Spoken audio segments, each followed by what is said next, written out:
Ayun mga kapatid at magandang po sa lahat, magandang gabi po. At may nag-request po sa akin na kung ano daw po ang tinatawag na ang tunay o legit na kidlat. Yan po at aking ipapakita mamaya ang video na aking ibabahagi sa inyo yung legit po mga kapatid. At naawa ako dun sa aking sa taong na-scam na naman ng ating mga kasamahan na mga antingero. Yan, di ko kilala kung sino yung antingero na yun yung nagbenta sa kanya. Yan, sikat daw yun na antingero na nilimusan niya ng kanyang pangil ng kidlat, at nagtataka siya na walang bisa daw ang kanyang tangan. At napagbukas namin nung pagsubok namin na basagin kung legit ba ang pangil ng kidlat, ay dun namin nalaman na yung ginamit ay simento, yan, ceramic at saka at saka magnet, at saka pinorma pa talagang parang totoong pangil ng kidlat. Ayan, marami na namang na-scam ngayon na mga manluloko ngayon sa ating social media. Kaya mag-ingat-ingat po. Ayan, dami ng kabulastugan ang ginagawa ng negosyo, anak buhay, ang panluloko. Ayan, papakita ko ang tunay at legit na pangil ng kidlat at yung batong omo. Yan, dito na po mga kapatid.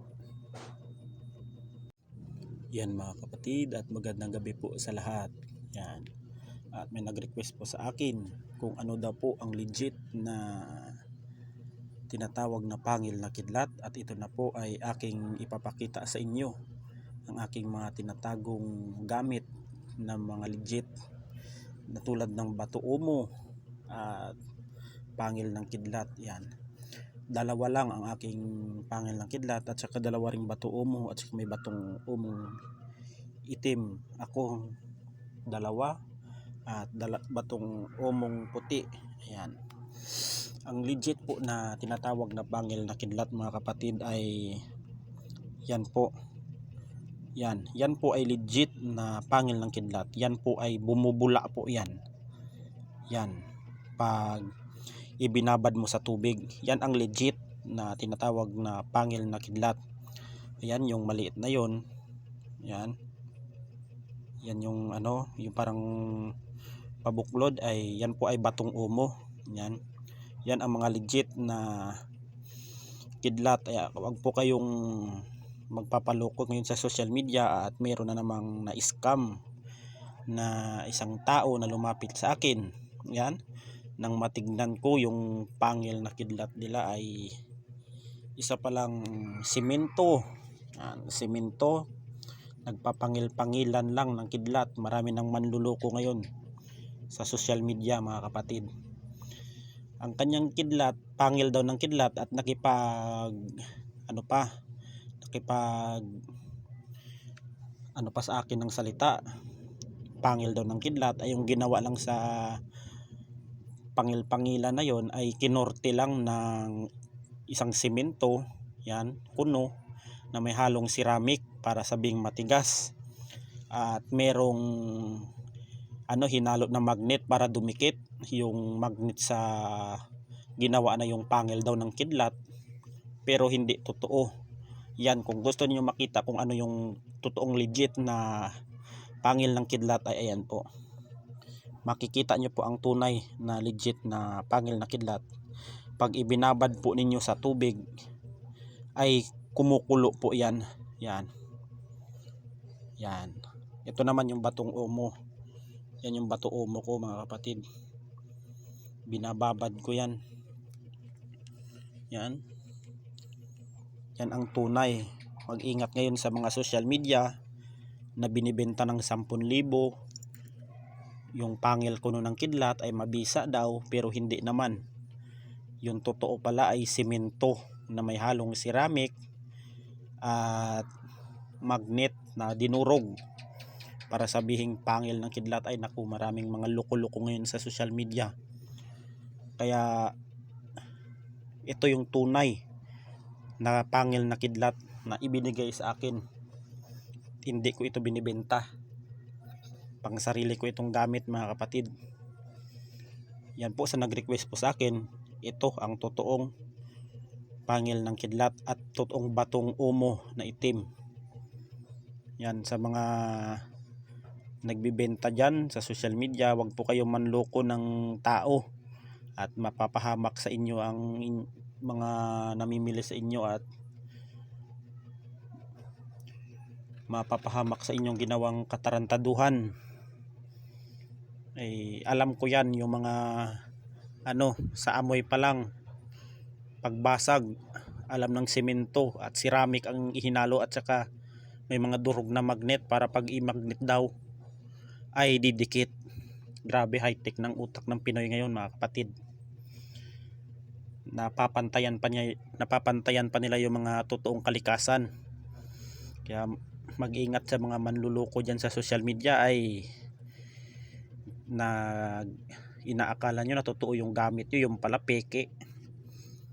Yan, sa totoo lang mga kapatid, ang dami kong mga mutya dito, ngunit hindi ko pinupost sa social media at hindi ko talaga ibinibenta dahil pang sarili ko yan. Ang totoong gumagamit ng mutya ay hindi pinangangalandakan. Diyan ang tunay mga kapatid. Marami kasing mga mutya ngayon, yung iba inuukit para sabihing mutya. Yan, maraming ukit ngayon mga kapatid. Yung iba yung simento, yung huhurmahin na parang kabibe. Ang dami nang naglipa ng mga ngayon mga kapatid. Marami ng mga naglipa ng mga scammer ngayon. Kaya hindi natin masisi ang mga taong naluloko dahil sa nila, simento, tapos yung shell itatakip doon, tapos yung simento na may ceramic, hindi talaga mababasag yun, ay solid ang ceramic tapos sasabihin mutya. Sa totoo lang mga kapatid, bihira ka lang makakita ng mga legit na mutya na galing sa kalikasan. Ang pinagkakalooban lang niya mga kapatid ay tanging karapat dapat lang, hindi yung binibenta ng 5,000, 10,000, 3,000. Kung ako may mga legit na mga mutya ay hindi ko talaga ipagpapalit yung mga ganong klaseng mga mutya, dahil yan ay bigay ng kalikasan sa'yo tapos ibibenta mo gawa ng kagipitan. Ako nagigipit ako mga kapatid, pero yung mga gamit ko hindi ko talaga binibenta yan. Ayan lang ang mga masasabi ko sa inyo mga kapatid. Madami na ngayong mga sa social media, kaya suriin nyo muna bago kayo makipagtransaksyon sa mga may interesado sa mga pagmumutya na yan. Ayan, kasi ngayon laganap na ang mga manluloko ngayon. Meron dito pumunta sa akin 10,000 na sinabing pangil daw ng kidlat. Nung nakipagsagutan pa kami, doon niya nalaman na yung gamit niya ay hindi totoo. Wag dapat ganun, wag tayo manloko ng ating kapwa, dahil mahirap mga kapatid. Pinagpaguran niya yung 10,000 tapos lulukuhin lang.